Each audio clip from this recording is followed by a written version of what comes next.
Can you hear me now? Hi, Shawana. Thank you for joining. Hi, Tony. Thank you for joining.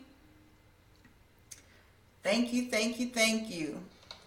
Can you hear me now? Hi, yes, Shawana. You guys can hear me, right? I can hear myself. All right, we're going to get started today.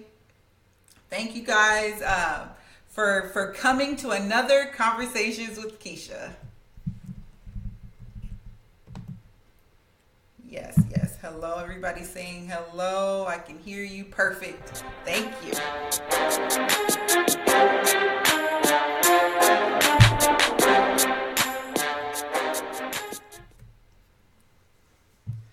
So today, guys, we're going to be talking about fear and failure.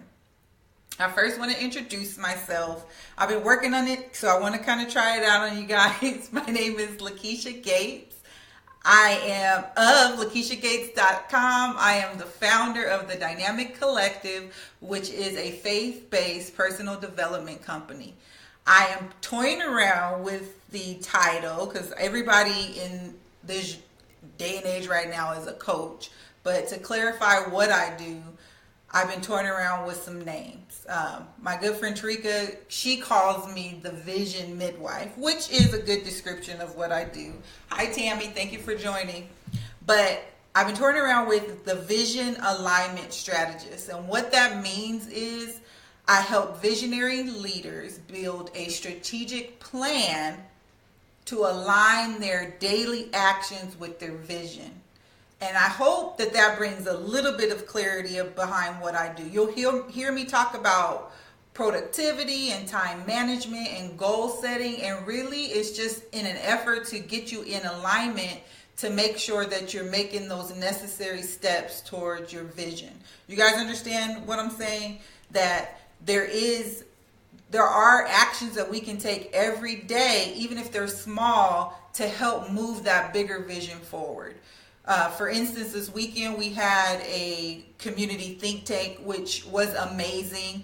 And already a couple of the girls put forth effort to put their product out, to put their nonprofit out there so that folks can support. But if we don't have those conversations, and if we're not intentional about doing those things every day, we'll just put it off to the next day and put it off to the next day.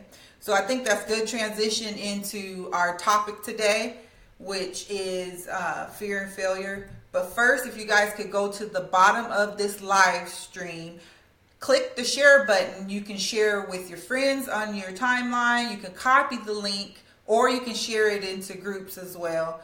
That'll help more folks jump on today. I appreciate you if you do that. And again, our topic today is going to be fear and failure. I'm going to take my time a little bit. I know folks are like, we need to go a little bit faster and wrap it up. But I want to take my time today. I'm actually going to be working from my notes because I don't want to miss out on anything. And have a conversation about this. So just off top, like straight talk, fear and failure are excuses to not take action. And if you sit and you process that for a little bit, you'll understand that when we say that we're afraid of something, or when we say, I failed it and I won't try again, they're both excuses to not take action. Right? Like, simply put, we're not taking action. We're not doing anything when we say we're afraid. And that's why the enemy uses fear so much. This weekend we talked about not only the fear of failure, but the fear of success, the fear of responsibility, the fear of accountability. Those are all fears that are going to stop us from doing anything. So I also wanted to give us the definition of fear. Fear is an unpleasant emotion caused by the belief that someone or something is dangerous, likely to cause pain or be a threat. It's a belief a belief, a mindset that something is dangerous, likely to cause pain, or is a threat, which means that it's probably not the truth. Are you afraid? Yeah. In certain situations, should you be? Yeah. But it's based in a belief that something is going to cause us pain or something that is a threat, even when it's not the truth. Even when it's not the truth. So, but courage lies inside the fear. You just have to find it. At that very point of fear, of anxiety, of anxiousness, all that, right past that is what you're seeking after. Right past that is what gives you the motivation to move forward. But we stop short before we experience that. Do you guys know what I mean? Hi, honey. My husband's joined me for a few minutes in between his meetings. Thank you for joining me. And fear says, I don't have what it takes, right? Fear says, I can't do it. But we know from the word of God that that's not what God says. God says that we are strong. God says that we have his power and his authority living within us. So if he says that we can do all things through him. So when you start thinking about why you can't do something, or you start thinking about why it's impossible to do something, you know that that is counter to what the word of God says, which means that it's not rooted in truth. You guys understand what I mean? It's not rooted in truth. Because God has not given us the spirit of fear, but of a sound mind, which goes back to the belief. We have a sound mind, so we know that these things are not true.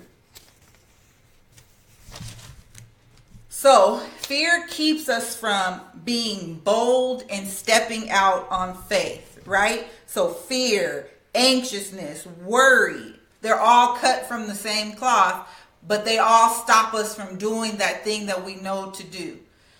It took me forever to get on Facebook Live. My stomach, my emotions, I'm scared even right now, but guess what? I still have to do it anyway because he's giving me a call and a message to share with you guys. And that is what I'm holding on to. I'm holding on to that truth instead of believing the lie. Okay? So we have to feel the fear, feel the pain, and do it anyway. So what we're really saying is we're afraid of rejection. What we're really saying is that we're afraid of what people think. What we're really saying is, so those are the things that we're really saying. It's not going to physically harm us if I do a Facebook Live. I'm here by myself. So nothing's going to physically harm me, but it's the idea that it is that stops me from doing what I'm supposed to do. Okay, do you guys understand? You have any questions? Okay, on the other side, you have failure. And failure is the lack of success or the omission of expected or a required action. The omission of expected or required action. I look at failure as a learning experience. And if you keep that in your mind, you know that basically what it's helping you do is reroute. How many of you guys have said, oh, hindsight 2020? If hindsight is 2020, I learned what? You use that information to inform your decisions for the next time you have to experience something similar, right? Go back to the Bible. Peter was hardcore for Jesus. You know what I mean? But he denied him 3 times. Jesus said, by the time the rooster crows, you will have denied me 3 times. Peter was like, no, I won't. No, I will not. But he did. But guess what? That seemed like failure. It seemed like failure even to Peter, so much so that he walked away and he wept. But that experience, him feeling the emotions of that, helped him be a huge champion for the building of what we call the church. But he had to experience that. He had to experience the feelings. So another example of what seemed like failure is the story of Michael Jordan. You know, he got cut his sophomore year in high school. And just imagine Michael Jordan, some coach cutting Michael Jordan from their basketball team, not knowing that he'd be one of the greatest of all times to ever play the game, right?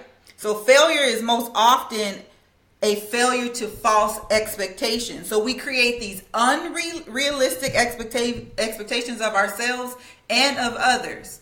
Oh, I was supposed to be by now. I know a lot of folks my age say the same thing. I was supposed to be by now. I was supposed to be living this life. I was supposed to be married and with the house and the picket fence and the 2.5 kids. And, you know, I was supposed to be.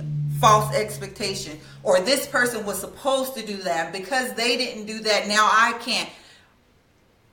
All excuses to not take action. You see what I'm saying? It's a setup. Even Jesus, he came totally different than the way everybody was expecting him to. They were expecting him to come as the king, to come with the sword and handle this culture that totally denied and kept them in bondage and kept them enslaved, that they weren't walking in their freedom. They didn't know that this was the Messiah. Their expectations of what they thought Jesus was were not met. Right? So after Jesus died, could you imagine how they felt? Like, oh my gosh, like we saw him perform miracles. They began to believe. He had this huge following, and then he died. Could you imagine the failure that those people felt? Like, man, I thought he was the one. I thought he was the one, right?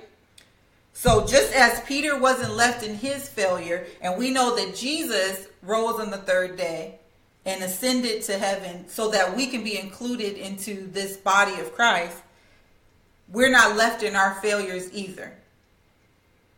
We're not left in our failures either. So how many of you have said, if I hadn't been through this or that, I wouldn't be where I am today? I know I have. I've been through some stuff, y'all, and had I not tried and failed and attempted and pushed through and dealt with the emotion of the failure, I wouldn't be confident enough to know that trying and failing works. So it's not that you see people and they have it all together. They're just willing to try and they're willing to fail because they know that failure is a tool for success. Right? So understanding that when we combat that fear by taking action and understanding that failure is a tool for success, we start to understand Romans 8:28 a little bit more better. All things work together for the good of those who love the Lord and are called according to his purposes. In that, what you think is failure is really to help shape you into who you're supposed to be. Is helping shape you into the people that you're called to reach. Is helping to shape you be the parent that you're supposed to be, or the employee that you're supposed to be, or the aunt, uncle, niece, nephew that you were supposed to be. So if we know that we are to learn from our failures and that all things work together, then we can really define failure as an opportunity to reroute and get back on the right path and not be held hostage to our false expectations. So it's really a rerouting and a reminder to ourselves that we can set these lofty goals. We can have thought that by 40 we were supposed to be this. But use it as an opportunity to help get you back on the right path. I'd rather try it and fail quickly so that I can get back onto the business of trying to pursue my vision than sitting there and sulking and sitting in it and worrying about it and it taking me on a whole nother path than it was originally intended to take me. So to wrap up, just a reminder that fear and failure are both excuses to not act. Fear and failure are both excuses to not act. And we overcome that. We overcome fear and failure with action. When you start making strides towards your vision and you're like, dang it, I shouldn't have did that. But then you take what you learn and then add that to the other combination that's been working, you begin to build such momentum that you even forget the pain from the failure. You just have to keep pursuing it. Okay? Yes, Joe. And thank you for joining. And Kathy, thank you for joining. Joe said, say it again. Don't be held hostage to your false expectations. Your false expectations. And remember that we have to seek Him first. Seek God first in all things. And then everything will be added onto you. Okay? So, are you guys have any questions? That's the end of what I have to say. Tammy is saying, no matter how hard we try to do the right thing, you have to fail to learn from it. And that God is a healer. He is. He's a restorer. He restores things that seem like to the world that are broken, but He's a restorer. He's a healer. So let Him heal you. Let Him reroute you. Let Him lead you. Let Him guide you. And don't get so down on yourself and allow the enemy to come in with this thing called fear that we know is total opposite of the Spirit of God. Follow Christ. Follow the opportunities that He's laid before you. Correct, Kathy. Kathy says failure and success is a part of growth. Some of the best lessons come from it. And that's true. That's 100% true. So I thank you guys for joining me. I appreciate your time, and I'm going to say that every single time that I get on. And I'm going to ask you to go onto my website at LakeshaGates.com and type in your name and your email address so that you can get access to special news, special updates that are just going to be shared with those on my email list. And it's pretty easy, LakeshaGates.com. Type in your name and type in your email, and you'll be joined to our Dynamic Collective Go-Getters email address. Good question, Tarika. What would you say to those who have become disillusioned with the process? Get around other people who have some experience too. I think what happens is in isolation, and I think, Kathy, if you're still on, she was talking about that today, how we have to reset. We got to take that time to get away, to begin to be able to see things more clearly. And I think we get disillusioned because we are internalizing all of these things. We're not seeking God first. We're not talking to other people, because when you start talking to other people, you realize, man, I'm not in this alone. Somebody else's experience may not be the same thing, but somebody else has experienced what I'm experiencing, and it gives you motivation to keep going. So I think the key is to make sure that we are clear on our vision, and to also get around like-minded people to remind you that what you're doing is the right thing, and what you're doing is worth it. Okay? Hi, Crystal. Thank you for joining. So if there are not any more questions, guys, I'm going to go ahead and wrap this up. I thank you guys for coming. I thank you for just taking this little bit of time out to help get a reset. I know I need it. I know sometimes when you're working and you're trying to pursue something and you're just in your head and in your mind, you do get disillusioned. The other day I was trying to send out an email. For the life of me, I could not figure it out. Come to find out, there was a bug. And I was feeling all these emotions. And if I would have said, internalized that and got on myself like it must be something I'm doing wrong, or it must be something that oh, maybe I shouldn't send this email, or maybe blah blah blah blah, all these conversations that we have inside of our heads with ourselves. We just have to pursue it. We gotta have some wherewithal. We gotta go after it and not fall victim to being lazy or fall victim to succumbing to our circumstances. So thank you guys again. I see some other folks are joining. Hey Erica, thank you for joining on. And if you want to, please catch the replay so you can see it from the beginning. Share it with your friends.